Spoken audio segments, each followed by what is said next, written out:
যুগে অভ্যস্ত পৃথিবী এখন চোখ রাখছে এমন এক প্রযুক্তির দিকে যেখানে গর্জন করবে না কামান, ধ্বংস আনবে আগুনের চেয়েও দ্রুত গতিতে ছোড়া ধাতব বস্তু। বলছি জাপানের অত্যাধুনিক বিদ্যুৎ চালিত অস্ত্র রেলগান নিয়ে, যা শুধু গতি দিয়েই লক্ষ্যবস্তু ধ্বংসে সক্ষম। টোকিওতে চলা দেশটির সবচেয়ে বড় প্রতিরক্ষা প্রদর্শনীতে এবার মূল আকর্ষণ ছিল এই রেলগান প্রযুক্তি। এটি তৈরি করেছে জাপানের acquisition technology and logistic agency.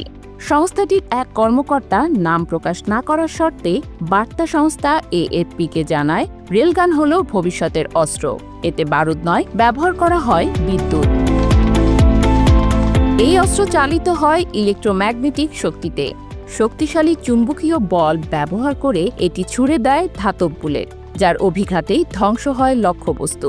ভবিষ্যতে ড্রোন, যুদ্ধজাহাজ বা হাইপারসনিক ক্ষেপণাস্ত্র যে কোনো লক্ষ্য ভেঙে চুরমার করে দিতে পারে এই প্রযুক্তি। এটি এলে কর্মকর্তার মতে ভবিষ্যতের এমন হুমকি দেখা দেবে যেগুলো রেলগান ছাড়া প্রতিহত করা যাবে না।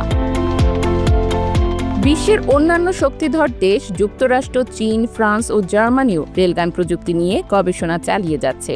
তবে জাপান এক ধাপ এগিয়ে, কারণ 2023 সালে তারাই প্রথম সফলভাবে একটি রেলগান সমুদ্রপৃষ্ঠ থেকে পরীক্ষামূলকভাবে নিক্ষেপ করে দেশটির নৌবাহিনী। বিশেষজ্ঞদের মতে রেলগানের মতো অস্ত্র শুধু যুদ্ধের কৌশল নয়, জাপানের প্রতিরক্ষা শিল্পের ভবিষ্যৎ বদলে দেবে। এই প্রযুক্তি পুরোপুরি প্রস্তুত হলে এটি হবে ট্যাঙ্ক ও যুদ্ধবিমানের মতোই এক যুগান্তকারী আবিষ্কার।